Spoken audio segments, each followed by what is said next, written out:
The Jets quarterback situation, they say they're fine with Tim Boyle going into Sunday. Walk me through what tires they kicked before coming up with they were sticking with Zach and Tim Boyle, at least for this week.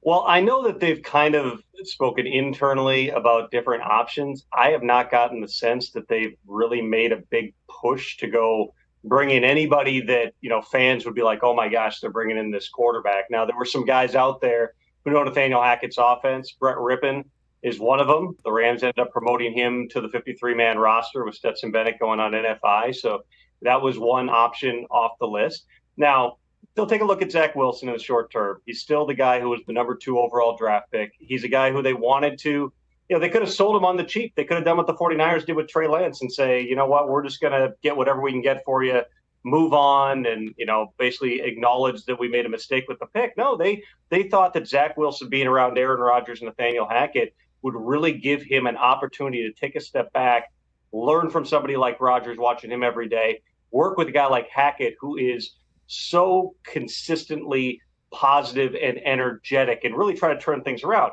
What they didn't want was Zach Wilson now suddenly is the starting quarterback in week 2. But you have a team right now that showed on Monday night. You can win with defense. They got one of the best in the league. They got weapons all over on offense. They can absolutely run the football.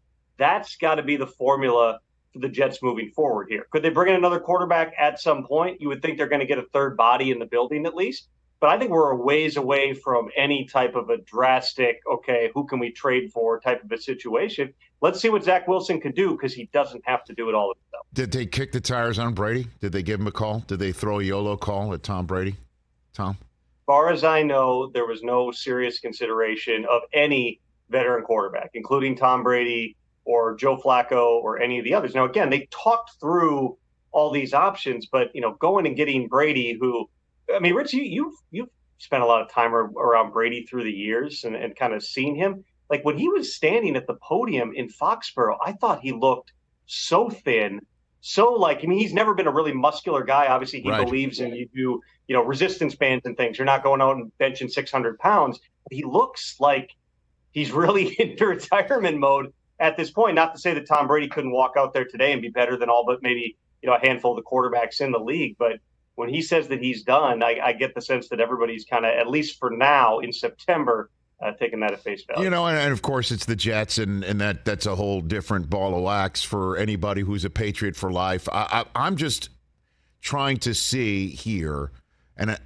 what the Jets are thinking about, if not to get somebody who is going to be more prepared or more able to win a game that they can win than Tim Boyle, because Zach Wilson has shown no ability to have full-time 17-week availability when his availability sometimes is so inconsistent, but he does get hurt. And I think this is a very thin net that they're going into Dallas with, to be straight up honest.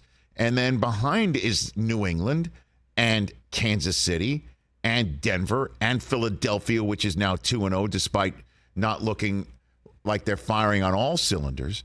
That's a real thin net for a team that has seen before, hey, they're in almost every game if you can only get 17, 20 points with no turnovers. That's my 2 cents. I think you also have to remember this is a Monday night game where Aaron Rodgers got hurt. If he gets hurt in a 1 p.m. Sunday game, you've got just that little bit more time to bring in quarterbacks who might be on the street for a workout or look to other teams' practice squads. You're kind of later in the week. Not that they couldn't have gone and gotten somebody, but you're in more of a time crunch. So I would think that next week would probably be where they'd add another quarterback. Tim Boyle's there in part because he's got a really good relationship with Aaron Rodgers, also because he knows that system from Green Bay. He's run it before with Nathaniel Hackett. I think in the macro, you bring up a great point about the schedule, Rich, which, when I was sitting here in the summer and thinking, okay, Aaron Rodgers coming in and all the hype, my thinking was what the Jets are going to have to deal with here is realistically, I think that starting out 3-3, this is with Aaron Rodgers, 3-3 or maybe 4-2 would be really good based on that schedule. And yet, that the media is going to be going, oh, they're 3-3. What's going wrong? They need to survive this early part of the schedule. So getting that win on Monday night for the purposes of their goals was pretty big. You stole a win that there's no way anybody would have thought you lose Aaron Rodgers on the fourth play and you're beating the Bills on national TV. So find a way to get 2 or 3 more wins. Week 7 is their bye. We can recalibrate a little bit. And maybe at that point, it's, you know what? Zach Wilson's not good enough. But I can tell you this, the thinking within the building was, yeah, we can talk about, all right, who are those veterans on other rosters, and you trade for a Case Keenum or an Andy Dalton, or you sign someone off a practice squad, or you bring in Flacco, Wentz.